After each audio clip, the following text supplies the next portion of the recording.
Today, we're diving into the world of EverQuest, count down the 10 most iconic raids of all time. These encounters defined what it meant to raid in classic MMOs. Each one of these selections tested players' skills, strategies, and dedication in unique ways, which for most of us old hardcore gamers created unforgettable memories. So let's jump in and see which raids made history. Before we get started, just realize that because the game is so old, that most of the memorable stuff in the game did happen early on in the game. I've tried to include some things from later, but since the player base has dropped dramatically and the game has become somewhat more systematic, even though some of those new bosses may be hard and challenging, they're probably more friendly than some of the older expansions. So you will notice that a lot of the 10 selections I made are from the early expansions. Starting at number 10 from SOF, we have Crystallis from the Lair of the Awakened. Now this lair belongs to Carafirm, the prismatic dragon, and it features many elemental themed bosses. Each encounter required players to adapt to the powers of fire, earth, water, and air, and this raid pushed raid groups to coordinate like never before. Crystallis is a fan favorite and is renowned for its difficulty and unforgettable elemental atmosphere. Coming in at number 9, Suteras from the Buried Sea expansion,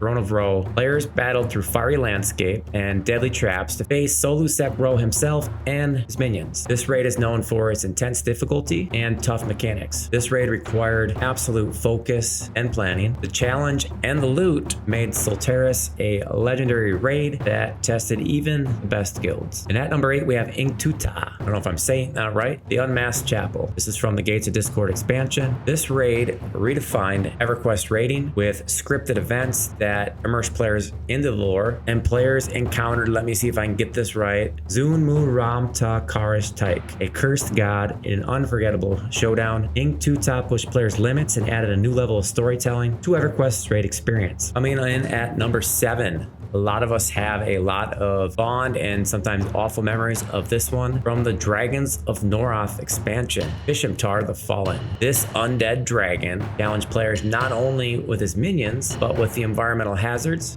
forcing teams to stay on their toes. The eerie atmosphere and unique mechanics made Vishimtar one of the most memorable encounters, keeping players engaged and tactical from start to finish. When this expansion was first released and we attempted this boss, we wiped many times. A lot of people would die because they couldn't find any of the spirits that were roaming around, and just so many things. And I remember when we finally got this one, it was like, let's go to Disneyland, like there's nothing else left in the game. Moving on to number 6, also from the Gates of Discord. We'll try to pronounce this one right. Unmuram Kux, the final boss in the Tag Free raid zone, known for its extreme difficulty. This raid demanded exceptional coordination and planning. For guilds that managed to defeat Tunat, it was a badge of honor, and Tunat became a symbol of elite raiding in EverQuest. Number 5 from the Shadows of Luckland, the Emperor Raya. And I'm not sure I'm pronouncing this one right. I have a pronunciation guide. It says Emperor Raya, and that's spelled SSRAESHZA.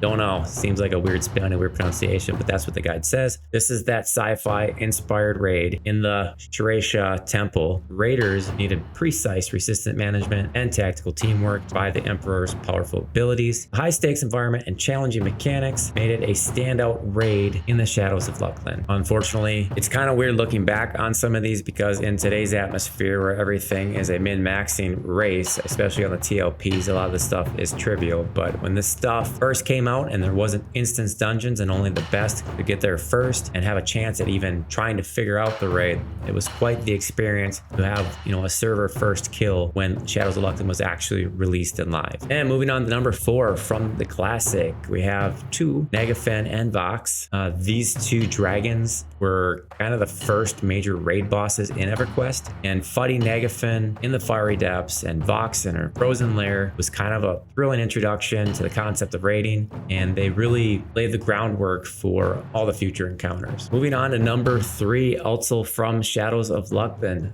Vex Val. This massive dungeon, and it is massive, really massive. It took forever back then. I took a 12 box crew through that was level 70 or 75. And although I went quickly compared to what it used to be, it still is just, it's a very long dungeon.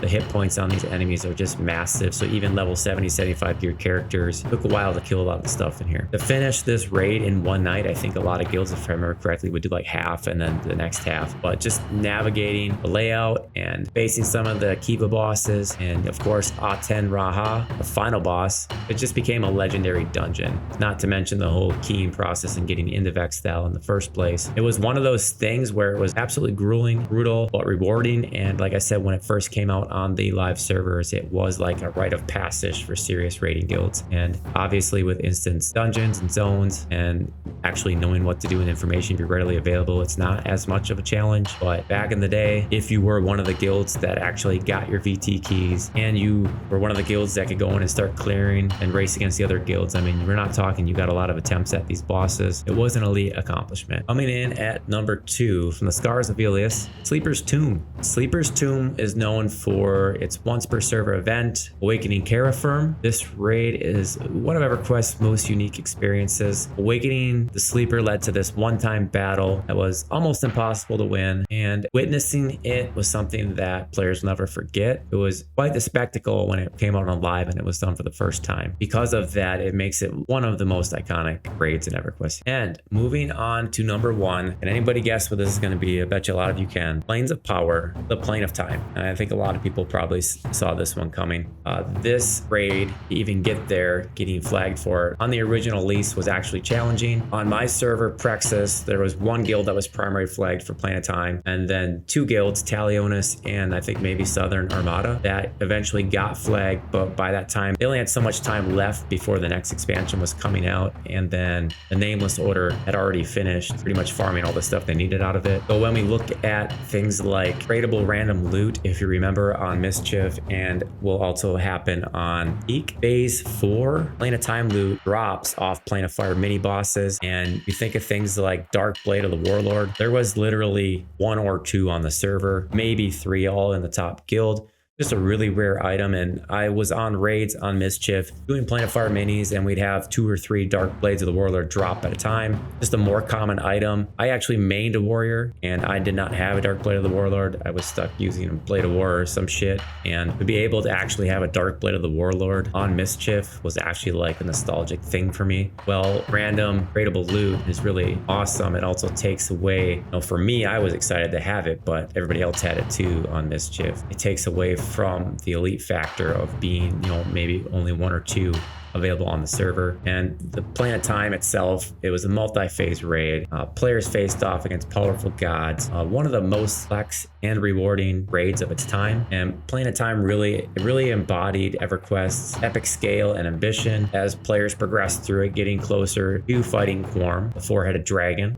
It really is a pinnacle of raiding in EverQuest. And that expansion itself was so popular that they have pop-locked servers, and it was just really well done. Most people will say that after Planes of Power, it kind of went downhill, especially considering the live release of Gates of Discord shortly after, and how that content, that raid content, was actually tuned for level 70 characters, max level of 65, and it was just insanely difficult until they fixed that content. From Talos to the Plane of Time, these raids defined EverQuest, and they really set the standard for MMOs. Each one of the raids I selected had a unique mix of strategy, lore, teamwork, and they really kept players coming back for more. If I named something that was a favorite of yours, go ahead and leave a comment below. If I missed something that you would have included in your top 10, especially people that have played since E99 or early on until the live servers today, there's probably a lot of raids that you would be best set to have the knowledge from start to finish and, you know, be able to compare down to the earlier expansions, some of the newer raids or something like that. Leave it in the comments. And as always, if you're looking to watch more of my content, check out these 2 videos I recommend.